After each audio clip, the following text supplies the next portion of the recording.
Wings online accountancy ക്ലാസ്സിലേക്ക് എല്ലാവർക്കും സ്വാഗതം. നമ്മൾ ഇന്നലെ theory base of accounting +1 second ചാപ്റ്ററായ തിയറി ബേസ് ഓഫ് അക്കൗണ്ടിങ് എന്ന ചാപ്റ്ററാണ് സ്റ്റാർട്ട് ചെയ്തത്. അതിൽ ഒരു പ്രിൻസിപ്പിളാണ് പഠിച്ചത്, ഡ്യുവാലിറ്റി എന്ന് പറഞ്ഞ പ്രിൻസിപ്പിൾ.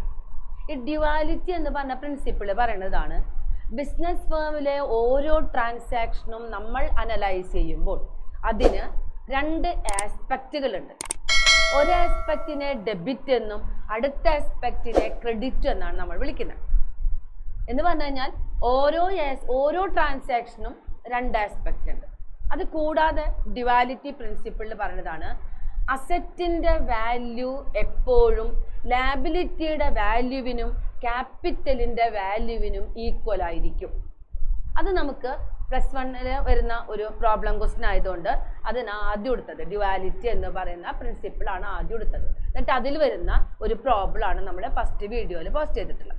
അതായത് asset equal to liabilities plus capital എന്ന് പറഞ്ഞ അക്കൗണ്ടിങ് ഇക്വേഷൻ പ്രൂവ് ചെയ്യുന്ന പ്രോബ്ലം ക്വസ്റ്റ്യൻ ആണ്. അതാണ് കഴിഞ്ഞ വീഡിയോയിൽ നമ്മൾ പോസ്റ്റ് ചെയ്തത്. അത് കൂടാതെ ഡ്യുവാലിറ്റി പ്രിൻസിപ്പിൾ കൂടാതെ നമ്മൾ അക്കൗണ്ടൻസി പ്രിപ്പയർ ചെയ്യുക, അക്കൗണ്ടിങ് റൂൾസുകളെല്ലാം ഫോളോ ചെയ്യുന്ന കുറേ കൺസെപ്റ്റുകളുണ്ട്, കുറേ കൺവെൻഷൻസുകളുണ്ട്, കുറേ പ്രിൻസിപ്പിൾസ് അല്ലേ. ആ പ്രിൻസിപ്പിൾസിനെ കുറിച്ചാണ് നമ്മൾ എന്ത് ചെയ്യാൻ പോകുന്നത്, രണ്ടാമത്തെ വീഡിയോയിൽ എക്സ്പ്ലെയിൻ ചെയ്യാൻ പോകുന്നത്. അപ്പോൾ തിയറി ബേസ് ഓഫ് അക്കൗണ്ടിങ്ങിൻ്റെ പാർട്ട് 2 ആയിട്ടാണ് അത് വീഡിയോ കൊടുക്കുന്നത്. അതിൽ ഫസ്റ്റ് 1 വരുന്നത് അക്കൗണ്ടിങ് എൻറ്റിറ്റി കൺസെപ്റ്റ് എന്നാണ്. എൻറ്റിറ്റി മീൻസ് നിലനിൽപ്പ് എന്നാണ്. എൻറ്റിറ്റി നിലനിൽപ്പാണ്. അതിൽ നമ്മൾ ഓരോരുത്തരും അക്കൗണ്ട്സ് ചെയ്യുന്ന നമ്മൾ ഓരോരുത്തരും ബിസിനസ്സിൻ്റെ പോയിന്റ് ഓഫ് വ്യൂവിൽ നിന്ന് ചിന്തിക്കണം.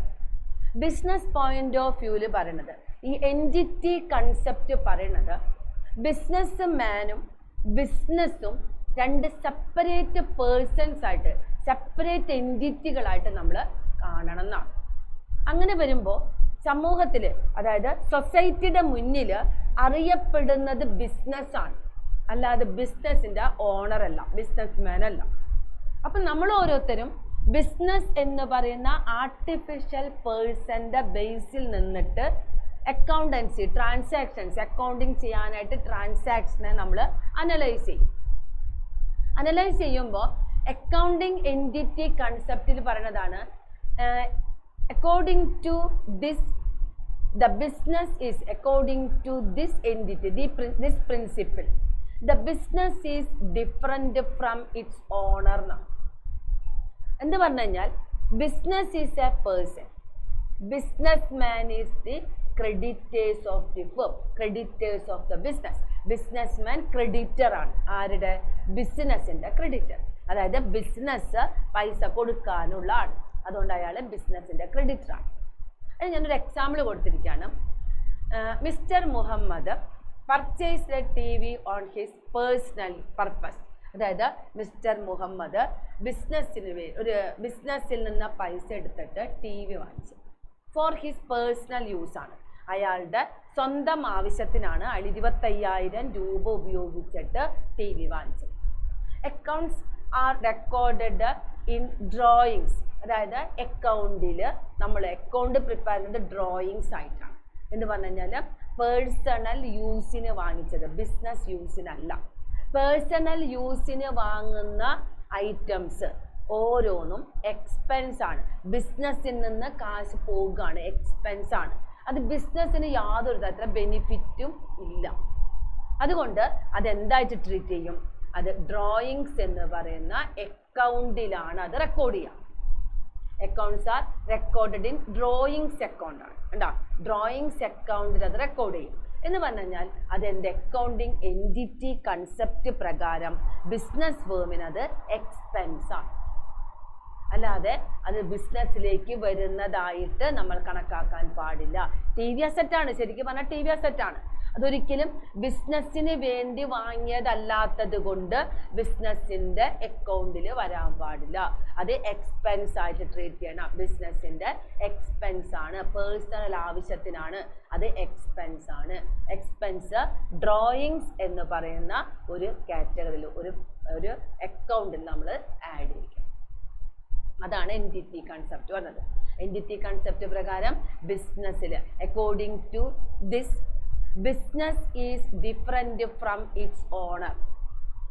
That means owner is treated as a creditor of the firm. സ്ഥാപനത്തിൻ്റെ ക്രെഡിറ്റർ ആണ് ആര്? ഓണർ. അതാണ് എൻറ്റിറ്റി കൺസെപ്റ്റ്.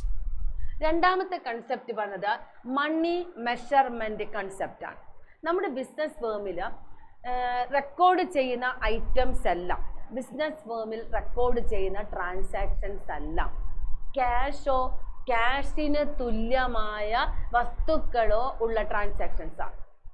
അല്ലാതെ ക്യാഷ് ഇല്ലാത്തതോ ക്യാഷിന് തുല്യമല്ലാത്ത ട്രാൻസാക്ഷൻസ് ഒന്നും നമ്മുടെ ബിസിനസ് അക്കൗണ്ട്സിൽ റെക്കോർഡ് ചെയ്യില്ല. അത് പറഞ്ഞത് transactions or events are recorded in accounts in the form of money or money's worth. മണിയോ പണമോ പണത്തിന് മൂല്യമായ വസ്തുക്കളോ ഉപയോഗിച്ച് ട്രാൻസാക്ഷൻ നടത്തിയാൽ അത് നമ്മളെ റെക്കോർഡ് ചെയ്യും. അല്ലാത്ത വരുന്ന ട്രാൻസാക്ഷൻസ് റെക്കോർഡ് ചെയ്യില്ല.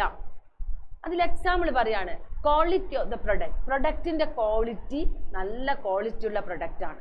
ക്വാളിറ്റി ഒരിക്കലും നമ്മൾ അക്കൗണ്ട്സിൽ റെക്കോർഡ് ചെയ്യാറില്ല. ക്വാളിറ്റിക്ക് മൂല്യം നമ്മൾ റെക്കോർഡ് ചെയ്യാറില്ല. അത് വാങ്ങുമ്പോൾ വരുന്ന എക്സ്പെൻസും നമ്മൾ റെക്കോർഡ് ചെയ്യും, വിൽക്കുമ്പോൾ വരുന്ന ഇൻകംസും നമ്മൾ റെക്കോർഡ് ചെയ്യും. അല്ലാതെ അതിനിടയിലുള്ള ക്വാളിറ്റിക്ക് വേണ്ടി വാല്യൂ നമ്മൾ കണക്കാക്കാറില്ല. അതാണ് money measurement concept. Efficiency of worker. നമ്മുടെ വർക്കേഴ്സിൻ്റെ എഫിഷ്യൻസി എത്രമാത്രം നമ്മൾ കൊടുക്കുന്നുവോ അതിനനുസരിച്ച് സ്ഥാപനത്തിൻ്റെ പ്രോഫിറ്റ് കൂടും. അത് എന്ന് വെച്ചിട്ട് ആ എഫിഷ്യൻസിക്ക് അവിടെ എന്തില്ല? മൂല്യമില്ല. നമ്മളിപ്പോൾ വർക്കർ വന്ന് വർക്ക് ചെയ്ത് അയാൾ സ്ഥാപനത്തിന് വർക്ക് ചെയ്ത് അയാൾ മോശമില്ലാത്ത രീതിയിൽ സ്ഥാപനത്തിന് നമ്മൾ അയാൾക്ക് കൊടുത്തിട്ടുള്ള ആ പോസ്റ്റ് അയാൾ മാക്സിമം അയാളുടെ കഴിവിൻ്റെ അടിസ്ഥാനത്തിൽ അയാൾ ഇൻക്രീസ് ചെയ്തുകൊണ്ട് അയാൾ അവിടെ നിന്ന് പോയി കഴിഞ്ഞാൽ അയാൾ പോയി പകരം മറ്റൊരു വ്യക്തി അവിടേക്ക് വരും, അതിൻ്റെ പോസ്റ്റിലേക്ക് വരും. അല്ലാതെ ആദ്യം വന്ന ആൾ ചെയ്ത് വെച്ചിട്ടുള്ള എഫിഷ്യൻസിക്ക് അവിടെ നമ്മൾ എന്ത് കാണാറില്ല? എമൗണ്ട് കണക്കാക്കാറില്ല. അതാണ് മണി മെഷർമെൻറ്റ് കൺസെപ്റ്റ് വന്നത്. എന്ന് പറഞ്ഞു കഴിഞ്ഞാൽ നമ്മളുടെ ബിസിനസ് ഫേമിൽ നടക്കുന്ന ട്രാൻസാക്ഷൻസ് പണമോ പണത്തിന് തുല്യമായതോ മാത്രമേ നമ്മൾ റെക്കോർഡ് ചെയ്യുള്ളൂ. അതേപോലെ ട്രാൻസാക്ഷൻസ് നമ്മൾ എപ്പോഴും പറയുന്നുണ്ട് only money transaction or events are recorded. Transactions എന്ന് പറയുന്നത് തന്നെ പല രീതിയിലുള്ള ട്രാൻസാക്ഷൻസ് ഉണ്ട്. അത് ബിസിനസ് ട്രാൻസാക്ഷൻ ഉണ്ട്, സോഷ്യൽ ട്രാൻസാക്ഷൻ. നമ്മൾ റെക്കോർഡ് ചെയ്യുന്നത് ബിസിനസ് ട്രാൻസാക്ഷൻ മാത്രം. സോഷ്യൽ ട്രാൻസാക്ഷൻ നമ്മൾ റെക്കോർഡ് ചെയ്യാറേയില്ല, മൈൻഡേ ചെയ്യാറില്ല. സോഷ്യൽ ട്രാൻസാക്ഷൻ എക്സാമ്പിൾ ഏറ്റവും നല്ലൊരു എക്സാമ്പിൾ പറഞ്ഞതാണ് നമ്മൾ ഒരു മാരേജിന് പോകുമ്പോൾ പ്രസൻറ്റ് കൊടുക്കും. പ്രസൻറ്റ് നമ്മൾ അങ്ങോട്ടേക്ക് കൊടുക്കും, തിരിച്ച് നമുക്ക് ഇങ്ങോട്ടേക്ക് ഒന്നും വാല്യൂബിൾ ആയിട്ടൊന്നുമില്ല. അതുകൊണ്ട് സോഷ്യൽ ട്രാൻസാക്ഷൻ നമ്മുടെ അക്കൗണ്ട്സിൽ റെക്കോർഡ് ചെയ്യാറില്ല. അവിടെ നമുക്ക് എന്തില്ല? അങ്ങോട്ടേക്ക് നമ്മൾ വസ്തു കൊടുക്കുമ്പോൾ ഇങ്ങോട്ടേക്ക് നമുക്ക് എന്ത് വരുന്നില്ല? പണമോ പണത്തിന് തുല്യമായ എന്തെങ്കിലും നമ്മുടെ കയ്യിലേക്ക് വരുന്നില്ല. അപ്പം മണി ട്രാൻസാക്ഷൻസ് ഉണ്ടെങ്കിൽ മാത്രമേ നമ്മൾ എന്ത് ചെയ്യുള്ളൂ? അക്കൗണ്ട്സിൽ റെക്കോർഡ് ചെയ്യുള്ളൂ. അതിനെ വിളിക്കുന്ന പേരാണ്, ആ പ്രിൻസിപ്പിളിനെ വിളിക്കുന്ന പേരാണ് മണി മെഷർമെൻറ്റ് കൺസെപ്റ്റ്. അത് നമുക്ക് വളരെ ഇമ്പോർട്ടൻ്റ് ആയിട്ടുള്ളൊരു കൺസെപ്റ്റാണ്. അടുത്ത് വന്നത് going concern assumption. Going concern പ്രിൻസിപ്പിളാണ്. ഗോയിങ് കൺസേൺ പ്രിൻസിപ്പിൾ തന്നെയാണ് ഗോയിങ് കൺസേൺ അസംഷൻ എന്ന് വരുന്നത്.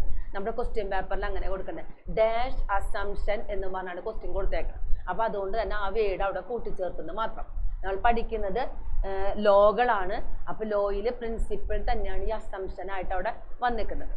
ഗോയിങ് കൺസേൺ അസംഷൻ പറഞ്ഞത് ഒരു ബിസിനസ് നമ്മൾ ആരംഭിക്കാൻ ആഗ്രഹിക്കുന്നുണ്ടെങ്കിൽ അല്ലെങ്കിൽ ആരംഭിക്കുന്നുണ്ടെങ്കിൽ അതിനെ നമ്മൾ ഇൻഡെഫിനിറ്റ് പീരീഡിലേക്കായിരിക്കണം എന്ന് പറഞ്ഞു കഴിഞ്ഞാൽ അതിങ്ങനെ ആരംഭിച്ചു കഴിഞ്ഞാൽ നമ്മുടെ കാലം കഴിഞ്ഞാലും, അതായത് ബിസിനസ്മാൻ്റെ ആ ഇയർ അവസാനിച്ചാലും ആ ബിസിനസ് അവിടെ നിലനിൽക്കണം. അയാളുടെ കൂടെ ഉള്ളവർ, അയാളുടെ കൂടെ ആരൊക്കെയാണുള്ളത് അവരിങ്ങനെ കണ്ടിന്യൂ ചെയ്തിങ്ങനെ പോകണം.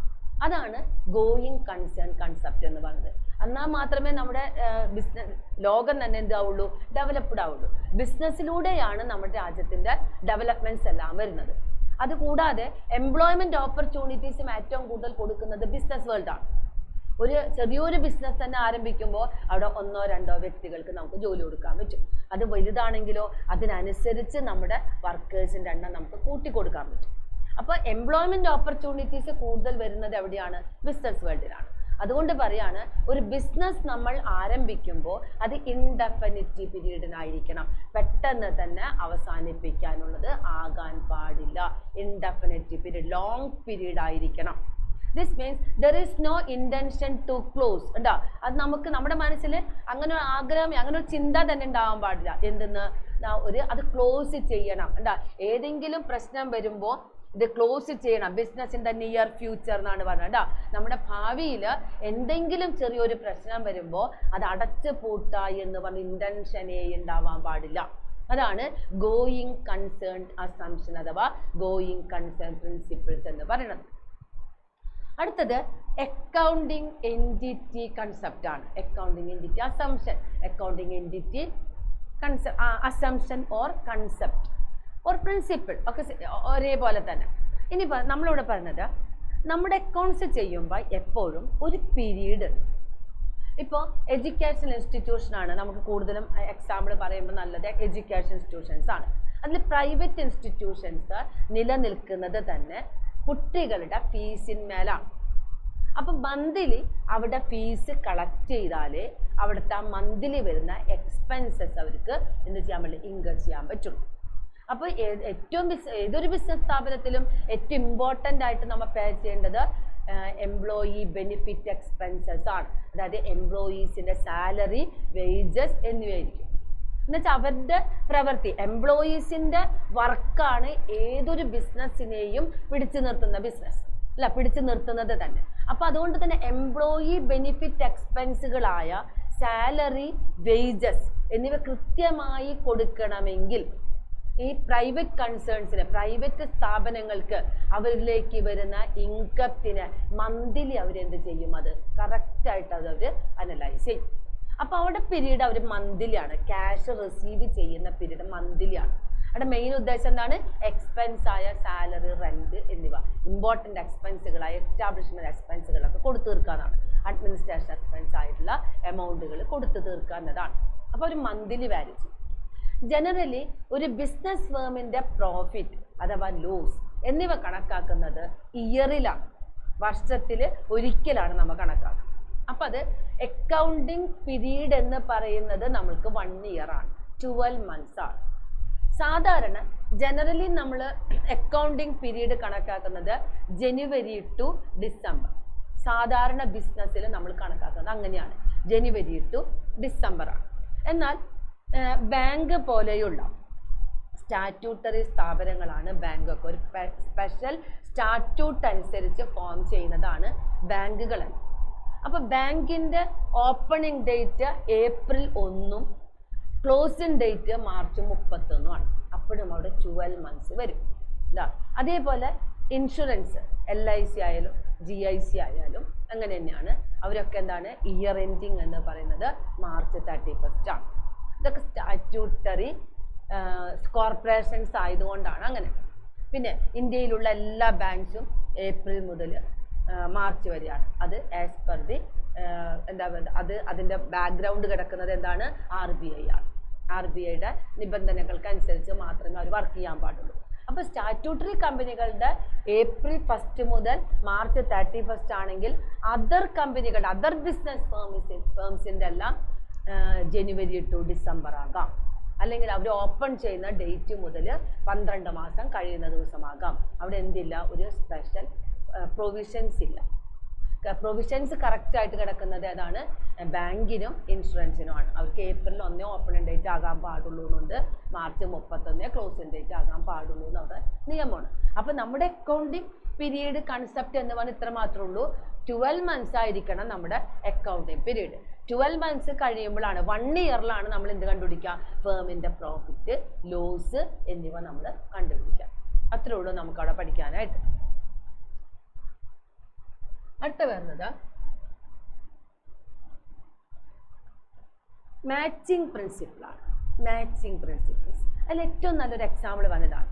നമ്മളിപ്പോൾ ഷോപ്പിൽ പോയി, നമ്മളിപ്പോൾ കുറച്ച് പേര് കൂടി നമ്മൾ ഹോട്ടലിൽ എന്തെങ്കിലും ഫുഡ് കഴിക്കാനൊക്കെ പോയി കഴിഞ്ഞാൽ നമ്മുടെ കയ്യിലുള്ള പൈസയ്ക്ക് ഒതുങ്ങുന്നതേ നമ്മൾ പർച്ചേസ് ചെയ്യുള്ളൂ അല്ലേ. നമ്മുടെ കയ്യിൽ ഇത്രയും രൂപയുണ്ട്, അതിനുള്ളിലായിരിക്കണം നമ്മുടെ എന്ത് വരുന്നത്, എക്സ്പെൻസ് വരുന്നത്. എന്ന് പറഞ്ഞു കഴിഞ്ഞാൽ എല്ലാ എക്സ്പെൻസും നമ്മുടെ റവന്യൂവിനെ മാച്ച് ചെയ്യണം, വരുമാനത്തിൽ ഒതുങ്ങുന്നതായിരിക്കണം, വരുമാനത്തിൻ്റെ ഉള്ളിൽ നിൽക്കണം. അതാണ് മാച്ചിങ് പ്രിൻസിപ്പിൾ കൊണ്ട് ഉദ്ദേശിക്കുന്നത്. അപ്പോൾ all expenses as well as revenue on A particular period should be matched. നമ്മുടെ കയ്യിൽ ഈ മാസം നമ്മുടെ കയ്യിൽ ഇത്രയും രൂപ വരും, അതിൽ നിന്ന് ഇത്രയും രൂപ എക്സ്പെൻസ് വരും എന്താ, ഇങ്ങനെയുള്ളത് വേണം. അതായത് വരുന്നതിനേക്കാൾ കൂടുതൽ നമ്മൾ എന്തുണ്ടാക്കാൻ പാടില്ല, എക്സ്പെൻസ് വരുത്താൻ പാടില്ല എന്താ. വരുമാനത്തിന് അനുസരിച്ച് മാത്രമേ എക്സ്പെൻസ് ഉണ്ടാകാൻ പാടുള്ളൂ. അതിനെ വിളിക്കുന്ന പേരാണ് മാച്ചിങ് പ്രിൻസിപ്പിൾ.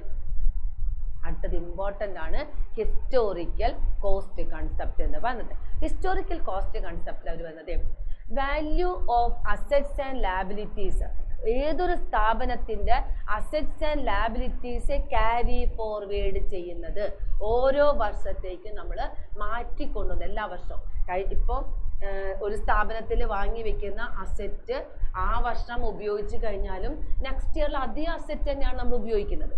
അങ്ങനെയാണ് അസറ്റിൻ്റെ കഴിഞ്ഞ വർഷത്തെ വാല്യൂ ഈ വർഷത്തെ വാല്യൂ ആയിട്ട് ക്യാരി ഫോർവേഡ് ചെയ്യുക, മാറ്റി കൊണ്ടുവരിക ഉണ്ടാവും. അതാണ് പറയുന്നത് carry forward from year two year on its acquisition cost. വാങ്ങിയ വിലയിലായിരിക്കണം നമ്മൾ ക്യാരി ഫോർവേഡ് ചെയ്യേണ്ടത്. മാർക്കറ്റ് വാല്യൂ നോക്കുമ്പോൾ ചിലപ്പോൾ അതിൻ്റെ ആ അസറ്റിൻ്റെ വില ചില സമയത്ത് കൂടും, ചില സമയത്ത് കുറയും. നമ്മൾ അതെന്ത് ചെയ്യാറില്ല, നമ്മൾ മൈൻഡ് ചെയ്യാറില്ല. Respective of increase or decrease in the value of market. അതാണ് മാർക്കറ്റ് വാല്യൂവിൽ കൂടുന്നുണ്ടോ കുറയുന്നുണ്ടോ എന്ന് നമ്മൾ നോക്കാതെ അക്വിസിഷൻ കോസ്റ്റിൽ മാത്രമേ നമ്മുടെ അസറ്റുകളുടെയും ലാബിലിറ്റികളുടെയും വാല്യൂ നമ്മൾ എന്ത് ചെയ്യാൻ പാടുള്ളൂ, ക്യാരി ഫോർവേഡ് ചെയ്യാൻ പാടുള്ളൂ, റെക്കോർഡിൽ കൊടുക്കാൻ പാടുള്ളൂ. കഴിഞ്ഞ വർഷത്തെ വാങ്ങിയ അസറ്റ് തന്നെ ഈ വർഷത്തെ മാറ്റുമ്പോൾ ഉണ്ടാകുന്ന പ്രത്യേകതയാണ് അവർ പറയുന്നത്. എന്താ, കഴിഞ്ഞ വർഷം നമ്മൾ ഗോൾഡ് വാങ്ങിക്കും. ഗോൾഡ് ഇപ്പം ആലോചിച്ചാൽ നമുക്ക് എല്ലാവർക്കും അറിയാം, ഏതൊരു കുട്ടിക്ക് പോലും ഗോൾഡിൻ്റെ വില കറക്റ്റായിട്ട് അറിയാം. നമ്മൾ കഴിഞ്ഞ വർഷം വാങ്ങുന്ന ഒരു ഗോൾഡിൻ്റെ വിലയല്ല ഈ വർഷം വാങ്ങുന്നത്. അതെന്താണ്, എപ്പോഴും ഫ്ലക്ച്വേറ്റ് ചെയ്തുകൊണ്ടിരിക്കുകയാണ് അതിൻ്റെ വാല്യൂ. അപ്പം നമ്മൾ എന്ത് ചെയ്യാൻ പാടില്ല, കഴിഞ്ഞ വർഷം വാങ്ങി വെച്ചില്ല, ഒരു 50,000 രൂപയ്ക്ക് കഴിഞ്ഞ വർഷം വാങ്ങി വെച്ചിട്ടുള്ള ഗോൾഡിൻ്റെ വാല്യൂ ഈ വർഷം കൂടുതലാണെന്ന് വിചാരിച്ചിട്ട് കൂട്ടി എഴുതാൻ പാടില്ല. കാരണം എന്താണ്, ഇപ്പോൾ കുറയലും ഉണ്ട് കൂടുന്നുമുണ്ട്. അപ്പോൾ നമ്മുടെ മെറ്റീരിയൽ നമ്മുടെ ആവശ്യ സമയത്ത് ഈ അസറ്റിൻ്റെ വില കുറഞ്ഞു കഴിഞ്ഞാൽ നമ്മളവിടെ കൂട്ടി എഴുതിയത് കൊണ്ട് സ്ഥാപനത്തിന് ദോഷമേ ഉള്ളൂ, അല്ലാതെ നമുക്ക് തന്നെ ദോഷമേ ഉള്ളൂ. അതുകൊണ്ട് എന്തില്ല, ഒരു ബെനിഫിറ്റ് ഇല്ല. അതുകൊണ്ട് പറയാണ് അസറ്റ് നമ്മൾ പർച്ചേസ് ചെയ്ത് കഴിഞ്ഞാൽ മാർക്കറ്റിൽ വാല്യൂ കൂടിയാലും കുറഞ്ഞാലും വാങ്ങിയ വിലയിൽ തന്നെ നമ്മൾ റെക്കോർഡ് ചെയ്യും. അതാണ് ഹിസ്റ്റോറിക്കൽ കോസ്റ്റ് കൺസെപ്റ്റ് എന്ന് പറയുന്നത്. അടുത്തത് ഒബ്ജക്റ്റിവിറ്റി പ്രിൻസിപ്പിളാണ്. വേരിഫയബിലിറ്റി എന്ന് പറയും. Objectivity principle. ഒബ്ജക്റ്റിവിറ്റി പ്രിൻസിപ്പിളിൽ പറഞ്ഞത് നമ്മൾ എന്ത് ചെലവ് വരുത്തിയാലും, അതായത് നമുക്ക് എല്ലാ ചെലവുകൾക്കും നമുക്ക് എന്ത് ചെയ്യാൻ പറ്റില്ല, അതിൻ്റെ ബില്ല് സൂക്ഷിക്കാനായിട്ട് പറ്റില്ല. എന്നാൽ ഇമ്പോർട്ടൻ്റ് ആയി വരുന്ന എക്സ്പെൻസുകൾക്ക് സപ്പോർട്ടീവ് എവിഡൻസ് നമ്മൾ കളക്ട് ചെയ്തിരിക്കണം. എക്സാമ്പിൾ, ഏതൊരു സ്ഥാപനത്തിലും ഏറ്റവും കൂടുതൽ വരുന്ന എക്സ്പെൻസ് ഉണ്ട്. സാലറി മസ്റ്റാണ്, അത് പേ ചെയ്യണം എന്നുള്ളത്. Electricity bill, telephone bill, rent, ഇതൊക്കെ നമ്മൾ എന്ത് ചെയ്യണം, കറക്റ്റായിട്ട് കൊടുത്തിരിക്കണം, പേയ്മെൻറ്റ് നടത്തണം അല്ലേ. അപ്പോൾ ഇത്തരത്തിലുള്ള എക്സ്പെൻസുകൾ പേയ്മെൻറ്റ് നടത്തുമ്പോൾ അതിന് സപ്പോർട്ടീവ് എവിഡൻസ് ഉണ്ട്. നമ്മൾ സാലറി കൊടുക്കുമ്പോൾ വൗച്ചർ എഴുതി ഒപ്പിട്ട് വാങ്ങിച്ചിട്ടാണ് സാലറി കൊടുക്കുന്നത്.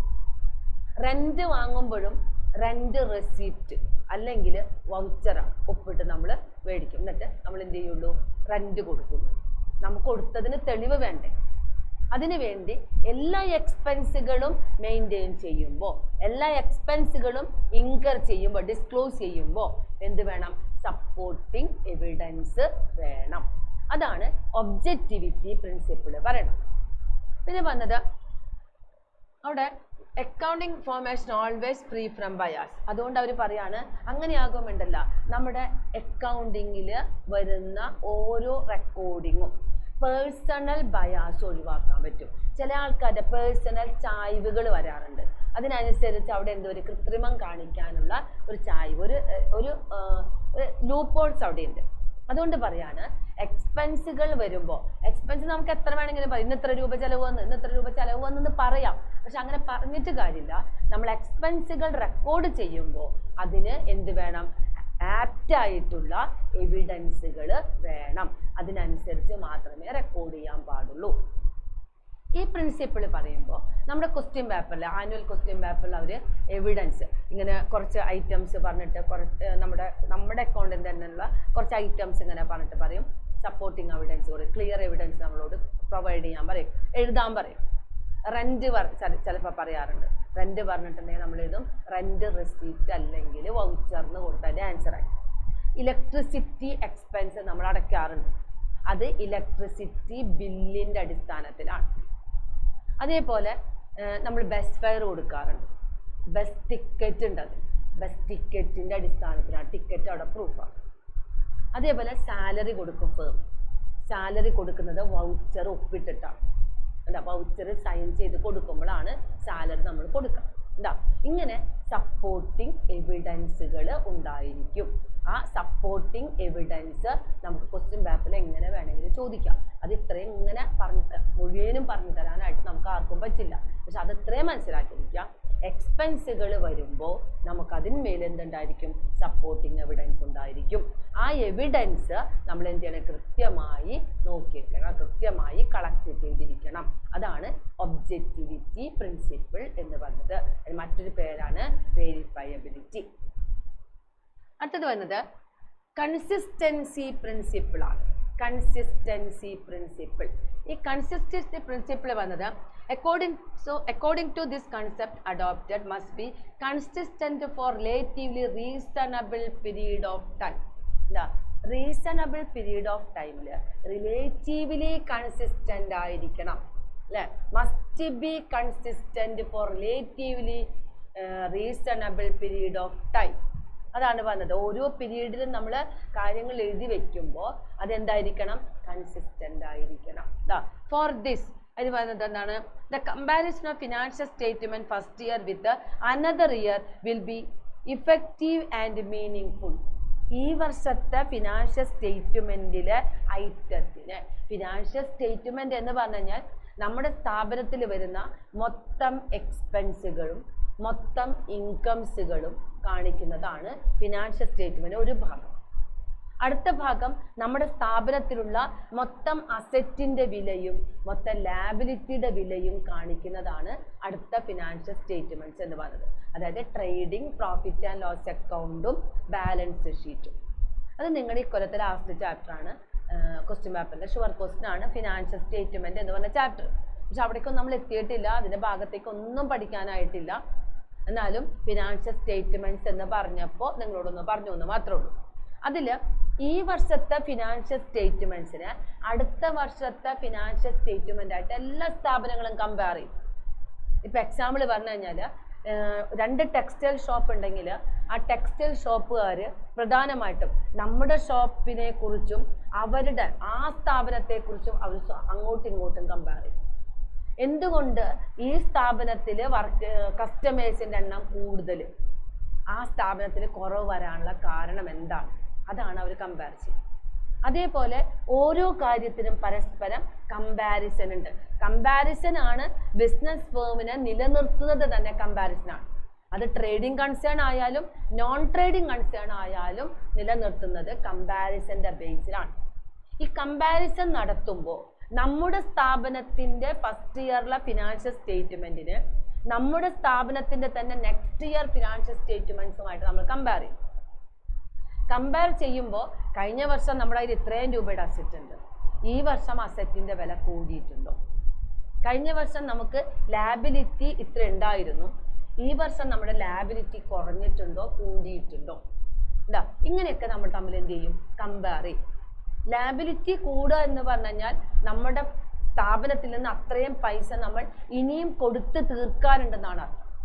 എന്താ ലാബിലിറ്റി കൂടുന്തോറും സ്ഥാപനത്തിന് വലിയ ഗുണങ്ങളൊന്നും ഉണ്ടാവില്ല. അതിന് പലിശ കൊടുക്കണം. ഇപ്പൊ ലോണാണ് ബാങ്കിൽ നിന്ന് എടുക്കുന്നതെങ്കിൽ ലാബിലിറ്റിയിൽ ബാങ്കിലേക്ക് ലോൺ കൊടുക്കാനുണ്ട്, കൂടും, ലാബിലിറ്റി കൂടും.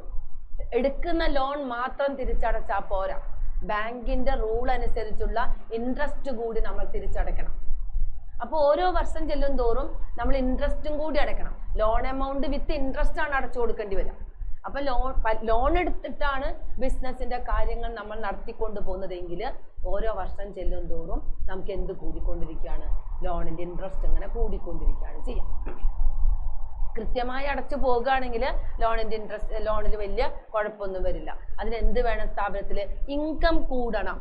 കഴിഞ്ഞ വർഷത്തേതിനെ അപേക്ഷിച്ച് ഇൻകം കൂടിയാലേ നമുക്കത് ആ സമയത്ത് നമുക്ക് പിടിച്ചെടുക്കാനായിട്ട് ബിസിനസ് വന്ന് സാധിക്കുള്ളൂ. ഇങ്ങനെ അവരെന്ത് ചെയ്യും, കമ്പയർ ചെയ്യും. കഴിഞ്ഞ വർഷം നമുക്ക് ലോൺ ഇത്രയും രൂപ എടുത്ത് നമ്മുടെ ബിസിനസ് നമ്മൾ വളരെ നല്ല രീതിയിൽ കൊണ്ടുപോയി ആ വർഷം തന്നെ നമുക്ക് അടച്ചു തീർക്കാനും പറ്റി. അതെന്തുകൊണ്ടാണ്, ആ വർഷത്തെ ഇൻകം കുഴപ്പമില്ലാത്ത രീതിയിലുള്ള നമുക്ക് സ്ഥാപനത്തിന് യോജിക്കുന്ന രീതിയിലുള്ള ഇൻകം അവിടെ വന്ന്, അതുകൊണ്ടാണ് പറ്റിയത്. അങ്ങനെ നമ്മൾ എന്ത് ചെയ്യും, ഓരോ കാര്യവും നമ്മൾ കമ്പയർ ചെയ്യും. അതേപോലെ സാലറി കൊടുക്കുന്നത്, കഴിഞ്ഞ വർഷം ഇത്രയും രൂപ ഇത്രയും ഇൻകം ഉള്ളപ്പോൾ അതിൻ്റെ ഇത്ര ശതമാനം നമ്മൾ വർക്കേഴ്സിന് സാലറി കൊടുത്തു. ഇക്കൊല്ലം നമ്മുടെ ഇൻകം കൂടുമ്പോൾ, ഇൻകം കൂടാനുള്ള കാരണം വർക്കേഴ്സാണ്. അപ്പൊ ഇൻകം കൂടുമ്പോൾ വർക്കേഴ്സിന്റെ സാലറി കൂട്ടണം. അത് എങ്ങനെ കൂട്ടണം, എത്ര കൂട്ടണം, അങ്ങനെ നമ്മൾ എന്ത് ചെയ്യും, ഇൻകത്തിനെയും എക്സ്പെൻസിനെയും കമ്പയർ ചെയ്യും. അപ്പോൾ കഴിഞ്ഞ വർഷത്തിലെ എക്സ്പെൻസ് അത് എത്രയായിരുന്നു, സാലറി എത്രയായിരുന്നു, അതേപോലെ ഈ വർഷത്തെ സാലറി എത്ര വരണം, കഴിഞ്ഞ വർഷത്തെ ഇൻകം എത്രയായിരുന്നു, ഈ വർഷത്തെ ഇൻകം ഇത്ര വന്നാലേ സാലറി കൂട്ടാൻ പറ്റുള്ളൂ. ഇങ്ങനെ പരസ്പരം എല്ലാ ഐറ്റത്തെയും നമ്മൾ എന്ത് ചെയ്യും, കമ്പയർ ചെയ്യും. അതേപോലെ ഇലക്ട്രിസിറ്റി ബില്ല്, കഴിഞ്ഞ 2 മാസം അല്ലെങ്കിൽ മാസം വന്ന് ഇലക്ട്രിസിറ്റി ബില്ല് ഇത്ര രൂപയാണ്, ഈ വർഷം അതിനേക്കാൾ വളരെ കൂടുതൽ വന്നു. എന്തുകൊണ്ട്, നമ്മൾ എന്ത് ചെയ്യും, കഴിഞ്ഞ മാസത്തെ ഇലക്ട്രിസിറ്റി ബില്ലിൻ്റെ ആ ഇലക്ട്രിസിറ്റിയുടെ യൂണിറ്റും ഈ വർഷത്തെ ഇലക്ട്രിസിറ്റിയുടെ നമ്മൾ കമ്പയർ ചെയ്യും. എന്തുകൊണ്ട് കൂടുന്നു, ഇങ്ങനെ കമ്പയർ ചെയ്യും. അതുപോലെ എല്ലാ ഐറ്റം ബിസിനസ് ഫേമിൽ വരുന്ന ഓരോ ഐറ്റത്തെയും നമ്മുടെ ബിസിനസ്മാന് കമ്പയർ ചെയ്യണം. കമ്പയർ ചെയ്യുന്നത് മീനിങ് ഫുള്ളായി കമ്പയർ ചെയ്യണമെങ്കിൽ അതിനെന്ത് വേണം, അതിൻ്റേതായ ഒരു പ്രിൻസിപ്പിൾ വേണം. ആ പ്രിൻസിപ്പിളാണ് എന്ത്, കൺസിസ്റ്റൻസി പ്രിൻസിപ്പിൾ. പിന്നെ ഒന്നുകൂടി അവർ പറഞ്ഞതാണ്, ബിസിനസ് ഫേം ഒരിക്കലും ബിസിനസ് ഫേമിൽ നമ്മളെപ്പോഴും പ്രോഫിറ്റ് പ്രതീക്ഷിച്ചു കൊണ്ടിരിക്കാൻ പാടില്ല. പ്രോഫിറ്റ് ഉണ്ടാകും അല്ലാതെ പ്രോഫിറ്റേ ഉണ്ടാകുള്ളൂ എന്ന് പ്രതീക്ഷിക്കാൻ പാടില്ല. അവിടെ എന്തും വരും, ലോസ് നമ്മൾ എപ്പോഴും ആൻറ്റിസിപ്പേറ്റ് ചെയ്തുകൊണ്ടിരിക്കണം. ഏത് സമയത്ത് വേണമെങ്കിലും നമ്മുടെ സ്ഥാപനത്തിൽ എന്ത് വരാം, ലോസ് വരാം. പക്ഷെ പ്രോഫിറ്റ്, ലോസിനെ നമ്മൾ പ്രതീക്ഷിച്ചു കൊണ്ട് നമ്മൾ വർക്ക് ചെയ്താൽ, ലോസ് ഇങ്ങനെ വന്നാൽ ഇങ്ങനെ നമുക്ക് പ്രവർത്തിക്കണം എന്നുള്ളൊരു മെൻറ്റാലിറ്റിയോട് കൂടി നമ്മൾ വർക്ക് ചെയ്താൽ പ്രോഫിറ്റ് ഓട്ടോമാറ്റിക്കായിട്ട് ഉണ്ടാകും. അതാണ് കൺസിസ്റ്റൻസി പ്രിൻസിപ്പിൾ നമ്മളെ കൃത്യമായി പഠിപ്പിക്കുന്നത്. അതിൽ വന്നത് policy of anticipated no profit provide on possible losses. അവിടെ പ്രോഫിറ്റ് നമ്മൾ എന്ത് ചെയ്യുന്നില്ല, ആൻറ്റിസിപ്പേറ്റ് ചെയ്യുന്നില്ല, എന്നാൽ എന്ത് ചെയ്യും, ലോസ് നമ്മൾ പ്രൊവൈഡ് ചെയ്യും. അതിൽ എക്സാമ്പിൾ നമ്മൾ പറയുന്നുണ്ട്, discount on provision for discount on creditors. Creditors എന്ന് പറഞ്ഞാൽ നമ്മൾ പൈസ കൊടുക്കാറുള്ള വ്യക്തികളാണ്. അവർ നമുക്ക് എന്ത് ചെയ്യും, കുറച്ച് കുറവ് തരും. അത് നമ്മൾ പ്രതീക്ഷിച്ചിട്ട് കാര്യമില്ല, തന്നാലാണ് നമുക്കത് ലാഭമുള്ളത്. അപ്പം നമ്മളത് പ്രതീക്ഷിക്കുന്നില്ല, അത് പ്രതീക്ഷിക്കാൻ പാടില്ല. പക്ഷേ നമുക്ക് പൈസ തരാനുള്ള വ്യക്തികളുണ്ട്, ഡെപ്റ്റേഴ്സ് എന്ന് പറഞ്ഞ വ്യക്തികൾ, അവർ കസ്റ്റമേഴ്സാണ്. അവരിൽ നിന്ന് നമ്മൾ എന്ത് പ്രതീക്ഷിക്കണം, ബാഡ് ഡെറ്റ് പ്രതീക്ഷിക്കണം. ചിലപ്പോൾ കസ്റ്റമർ പൈസ ഇല്ലാതായി കഴിഞ്ഞാൽ ചിലപ്പോൾ അവരെന്ത് ചെയ്യില്ല, ഫുൾ എമൗണ്ട് നമുക്ക് തരില്ല, കുറച്ച് എമൗണ്ട് കുറച്ച് തരും, തരാനുള്ളതിൽ നിന്ന് കുറച്ച് തരും. അപ്പോൾ അവിടെ എന്ത് വരും, ബാഡ് ഡെറ്റ് വരും. അപ്പോൾ പ്രൊവിഷൻ ഫോർ ഡിസ്കൗണ്ട് ഓൺ ഡെറ്റേഴ്സോ പ്രൊവിഷൻ ഫോർ ബാഡ് ഡെറ്റോ നമ്മൾ എക്സ്പെക്ട് ചെയ്യണം, പ്രതീക്ഷിക്കണം. എന്നാൽ provision for discount on creditors നമ്മൾ പ്രതീക്ഷിക്കരുത്. അതാണ് കൺസിസ്റ്റൻസി പ്രിൻസിപ്പിളിൽ കൂടുതലായിട്ട് നമ്മളോട് അവർ എക്സ്പ്ലെയിൻ ചെയ്ത് പറയുന്നത്. അതൊക്കെ മൈൻഡ് ചെയ്തിട്ട് വേണം ഒരു ബിസിനസ് എന്ത് ചെയ്തു പോകാൻ, ബിസിനസ് നടത്തിക്കൊണ്ട് പോകാൻ. അടുത്തത് കൺസർവേറ്റിസം ഓർ പ്രൂഡൻസ് എന്നാണ്. കൺസർവേറ്റിസം ഓർ പ്രൂഡൻസ് ഇവിടെ പറഞ്ഞത് while preparing financial statement all possible losses are to be provided. വരാൻ ചാൻസ് ഉള്ള ലോസസുകളെല്ലാം നമ്മൾ എന്ത് ചെയ്യും, പ്രൊവൈഡ് ചെയ്യും. അത് നമ്മൾ മൈൻഡ് ചെയ്യും. എന്നാൽ ഇൻകംസിനെ നമ്മൾ എന്ത് ചെയ്യില്ല, റെക്കഗ്നൈസ് ചെയ്യില്ല. ഇൻകം കിട്ടും എന്നുള്ള പ്രതീക്ഷയിൽ നമ്മൾ എന്ത് ചെയ്യില്ല, മുന്നോട്ട് പോവില്ല. പക്ഷെ ഇങ്ങനെയൊക്കെ ലോസുകൾ വരാം എന്ന് നമ്മൾ എക്സ്പെക്ട് ചെയ്യും.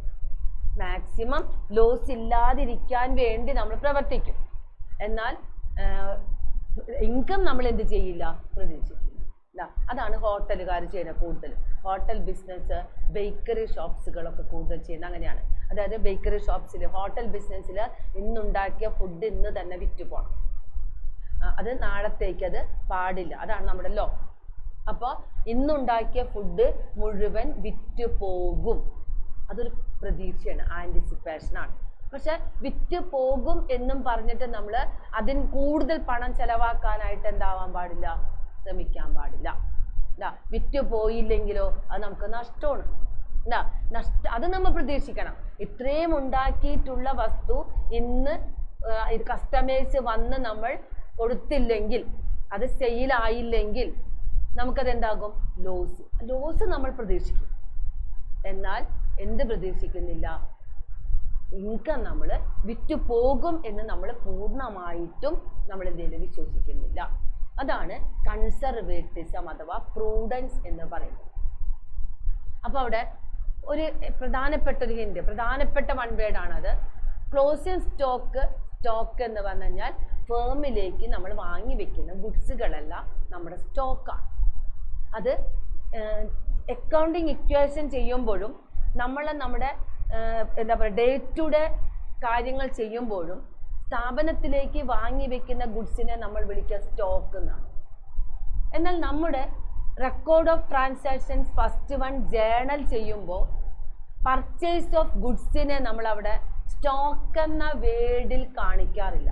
നമ്മളവിടെ ഇരുന്ന പർച്ചേസ് അക്കൗണ്ടാണ്. പർച്ചേസ് അക്കൗണ്ട്, പർച്ചേസ് നമുക്ക് എക്സ്പെൻസ് ആയിട്ടാണ് അവിടെ ട്രീറ്റ് ചെയ്യുക. എന്നാൽ ശരിക്കും ആക്ച്വൽ അതെന്താണ്, നമ്മുടെ സ്ഥാപനത്തിലേക്ക് നമ്മൾ വാങ്ങി വെക്കുന്ന ഓരോ ഗുഡ്സും നമ്മുടെ എന്താണ്, സ്റ്റോക്കാണ്. അവിടെ റെക്കോർഡ് ചെയ്യുന്നത് closing stock is valued at cost price or market price whichever is less. Closing stock value ചെയ്യുന്നത് കോസ്റ്റ് പ്രൈസിലോ മാർക്കറ്റ് പ്രൈസിലോ, അതിൽ ഏതാണ് ചെറുത്, ഏതാണ് ചെറിയ വില, സ്മോൾ വാല്യൂ ഏതാണ്, അതിൽ നമ്മൾ റെക്കോർഡ് ചെയ്യണം. അതാണ് നിയമത്തിൽ പറയുന്നത്. അല്ല, സ്റ്റോക്കിന്റെ വില നമ്മുടെ തൊട്ടടുത്ത മാർക്കറ്റ് ഉണ്ട്, ആഴ്ചയിൽ 2 മാർക്കറ്റൊക്കെ വരുന്നതാണ്. അവിടെ ആഴ്ചയിൽ എല്ലാ ദിവസവും മാർക്കറ്റുള്ള സ്ഥലങ്ങളൊക്കെ ഉണ്ട്. അപ്പം നമ്മുടെ ചുറ്റുവട്ടത്തുള്ള മാർക്കറ്റ് അനുസരിച്ച് വരുമ്പോൾ കഴിഞ്ഞ മാർക്കറ്റിൽ വന്നപ്പോൾ സ്റ്റോക്കിന്റെ വില ഇത്രയായിരുന്നു, ഈ മാർക്കറ്റിൽ വന്നപ്പോൾ സ്റ്റോക്കിന്റെ വില കൂടി എന്ന് പറഞ്ഞിട്ട് വാങ്ങിയ വിലയിനേക്കാൾ കൂടുതൽ വിലയ്ക്ക് നമ്മൾ സ്റ്റോക്കിന്റെ വാല്യൂ റെക്കോർഡ് ചെയ്ത് വെക്കാൻ പാടില്ല. അതാണ് പ്രൂഡൻസ്. പിന്നത്തെ മാർക്കറ്റിൽ ചിലപ്പോൾ കുറയും, അപ്പൊ കൂട്ടി വെച്ചിട്ട് കാര്യമില്ല. കുറഞ്ഞു കഴിഞ്ഞാൽ നമുക്ക് എന്ത് ചെയ്യാം, അഡ്ജസ്റ്റ് ചെയ്യാം. അതാണ് എപ്പോഴും ലോസ് നമ്മൾ എന്ത് ചെയ്യുന്നത്, ആൻറ്റിസിപ്പേറ്റ് ചെയ്യുന്നത്. അതാണ് കൺസർവേറ്റിസം പറയുന്നത്. പിന്നൊന്നും കൂടി അവർ പറഞ്ഞത് provision for doubtful debt create ചെയ്യണം. Provision for doubtful debt create ചെയ്തിരിക്കണം എന്നും കൺസർവേറ്റിസം പ്രിൻസിപ്പിൾസ് അഥവാ പ്രൂഡൻസ് എന്ന് പറഞ്ഞ പ്രിൻസിപ്പിൾസ് നമ്മളോട് എക്സ്പ്ലെയിൻ ചെയ്യാം. ലാസ്റ്റ് വരുന്നത് മെറ്റീരിയാലിറ്റി പ്രിൻസിപ്പിളാണ്. മെറ്റീരിയാലിറ്റി പ്രിൻസിപ്പിൾ വന്നത് as per this statement, as per this അതായത് ഈ പ്രിൻസിപ്പിൾ പ്രകാരം only material facts should be disclosed in financial statement. Material facts ആണ് ഫിനാൻഷ്യൽ സ്റ്റേറ്റ്മെന്റ്സിൽ റെക്കോർഡ് ചെയ്യേണ്ടത്. അതിൽ അവർ എക്സാമ്പിൾ പറഞ്ഞതാണ് ക്വസ്റ്റ്യൻ പേപ്പറിൽ വന്നിട്ടുള്ള ഒരുപാട് ക്വസ്റ്റ്യൻ പേപ്പറിൽ കണ്ടിട്ടുള്ള ഒരു എക്സാമ്പിളാണ് കോട്ട് ചെയ്തേക്കുന്നത്. പെൻ, പേപ്പർ, പെൻസിൽസ് ഒക്കെ നമ്മൾ വാങ്ങും. അത് ഗുഡ്സ് ആണ്. പർച്ചേസ് ഗുഡ്സ് ആണെങ്കിൽ നമ്മൾ സ്റ്റോക്ക് പർച്ചേസ് എന്ന് പറഞ്ഞിട്ട് റെക്കോർഡ് ചെയ്യും. എന്നാൽ പെൻ, പേപ്പർ, പെൻസിൽ എന്നിവ റെക്കോർഡ് ചെയ്യുന്നത് എക്സ്പെൻസ് ആയിട്ടാണ്. സ്റ്റേഷനറി എന്ന് പറയുന്ന ഹെഡിൽ എക്സ്പെൻസ് ആയിട്ടാണ് നമ്മളത് ട്രീറ്റ് ചെയ്യുക. അല്ല, അത് മെറ്റീരിയാലിറ്റി ആണ്. എന്ന് പറഞ്ഞു കഴിഞ്ഞാൽ നമ്മൾ പേന വാങ്ങിക്കുന്നു, അത് ഉപയോഗിക്കുന്നു, അത് കളയുന്നു. പേപ്പർ വാങ്ങിക്കുന്നു, അത് എഴുതുന്നു, മാറ്റി വയ്ക്കുന്നു, പിന്നെ റീയൂസ് ഇല്ല. എന്താ, അതേപോലെ തന്നെ പെൻസിൽ വാങ്ങുന്നു, നമ്മളത് ഉപയോഗിക്കുന്നു, അത് കഴിയും. എന്താ, ഇതൊക്കെ എന്താണ്? എക്സ്പെൻസ് ആണ്. അത് മെറ്റീരിയാലിറ്റി ആണ്, മെറ്റീരിയൽ പ്രിൻസിപ്പിൾ ആണ്, മെറ്റീരിയാലിറ്റി ആണ്, യാഥാർത്ഥ്യമാണ്, ഫാക്റ്റ് ആണ്. എന്താ, ഫാക്റ്റ് മാത്രമേ റെക്കോർഡ് ചെയ്യാൻ പാടുള്ളൂ. ബിസിനസ് ഫേമിൽ റെക്കോർഡ് ചെയ്യുന്ന ട്രാൻസാക്ഷനിൽ വരുന്ന ഫിനാൻഷ്യൽ സ്റ്റേറ്റ്മെൻറ്റ്സിൽ വരുന്ന ഫാക്ടേഴ്സുകളൊക്കെ എങ്ങനെയായിരിക്കണം? മെറ്റീരിയൽ ഫാക്റ്റ് ആയിരിക്കണം.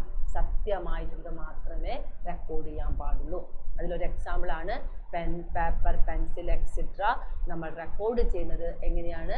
അത് സ്റ്റേഷനറി എന്ന് പറഞ്ഞ ഹെഡിലാണ്. അത് എക്സ്പെൻസ് ആണ്. ഇതാണ് നമ്മുടെ പ്രിൻസിപ്പിളിലെ പ്രധാനപ്പെട്ട എല്ലാ പ്രിൻസിപ്പിളും. 11 പ്രിൻസിപ്പിളാണ് നമ്മൾ 2 വീഡിയോ ആയിട്ട് എക്സ്പ്ലെയിൻ ചെയ്തത്. ഇനി ഈ പ്രിൻസിപ്പിൾസ് തന്നെ നമ്മൾ മുൻതൂക്കം കൊടുത്താൽ ഈ പ്രിൻസിപ്പിൾസിന് തന്നെ പ്രാധാന്യം കൊടുത്തിട്ടാണ് ഫിനാൻഷ്യൽ സ്റ്റേറ്റ്മെൻറ്റ്സും അതേപോലെ തന്നെ നമ്മുടെ അക്കൗണ്ട് റെക്കോർഡ്സുകളൊക്കെ നമ്മൾ ചെയ്തു വെക്കുന്നത്.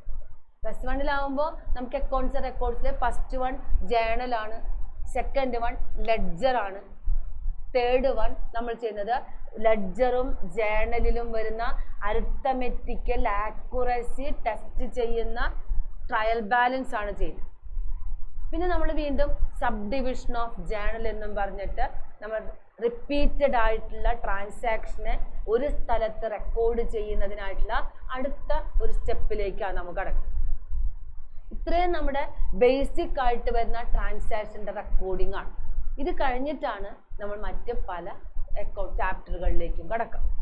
അപ്പം ഇതെല്ലാം ചെയ്യുന്നത് ഏത് മേഖലയിലായാലും നമ്മൾ ചെയ്യുമ്പോൾ ഈ പ്രിൻസിപ്പിൾസ്, ഈ കൺസെപ്റ്റുകൾക്ക് കൂടുതൽ ഇമ്പോർട്ടൻസ് കൊടുത്തിട്ടാണ് നമ്മൾ എന്ത് ചെയ്യുക?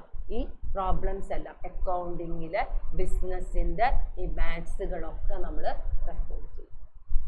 അപ്പോൾ കറക്റ്റായിട്ട് പ്രിൻസിപ്പിൾസ് എല്ലാം നന്നായി നോക്കുക, നന്നായി വായിച്ച് നോക്കുക. എന്നിട്ട് അത് കൃത്യമായിട്ട് അതെന്താണ് മനസ്സിലാക്കിയിട്ട് ചെയ്യുക. നമ്മളിങ്ങനെ ഇംഗ്ലീഷ് മുഴുവൻ വായിച്ച് കാണാപ്പാടല്ല പഠിക്കുന്നത്. ബൈഹാർട്ട് പഠിച്ച് പോയിട്ടുണ്ടെങ്കിൽ നമുക്കൊന്നും നടക്കില്ല. നമുക്കിതെല്ലാം നമ്മുടെ ജീവിതത്തിൽ വീടിൻ്റെ തൊട്ട് മുന്നിലുള്ള ഷോപ്പിൽ നടക്കുന്ന കാര്യങ്ങളാണ്. അത് നമ്മൾ എന്ത് ചെയ്യണം? കറക്റ്റായിട്ട് മനസ്സിലാക്കി, അതായത് ബൈഹാർട്ടല്ല വേണ്ടത്, കറക്റ്റായിട്ട് മനസ്സിലാക്കി ട്രാൻസാക്ഷനെ നമ്മൾ അനലൈസ് ചെയ്തിട്ട് വേണം അതിനെന്ത് ചെയ്തെടുക്കാൻ? റെക്കോർഡ് ചെയ്യാനായിട്ട്. അങ്ങനെ നമ്മുടെ തിയറി ബേസ് ഓഫ് അക്കൗണ്ടിങ് എന്ന ചാപ്റ്ററിൻ്റെ ആ കംപ്ലീറ്റ് കഴിഞ്ഞിട്ടുണ്ട്. ഇമ്പോർട്ടൻ്റ് ആയിട്ടുള്ള കംപ്ലീറ്റ് പ്രിൻസിപ്പിൾസും കഴിഞ്ഞിട്ടുണ്ട്. കൃത്യമായിട്ട് വായിച്ച് നോക്കുക. അതിൽ പ്രധാനപ്പെട്ട സെൻറ്റൻസുകളൊക്കെ ആ വേർഡ്സുകളൊക്കെ നോക്കി കറക്റ്റായിട്ട് മനസ്സിലാക്കി പഠിക്കുക. എക്സാമ്പിൾസ് ഉണ്ടെങ്കിൽ എക്സാമ്പിൾസൊക്കെ കറക്റ്റായിട്ട് നോട്ട് ചെയ്യുക. അങ്ങനെ അത് കൃത്യമായിട്ട് പഠിച്ചു പോവാം.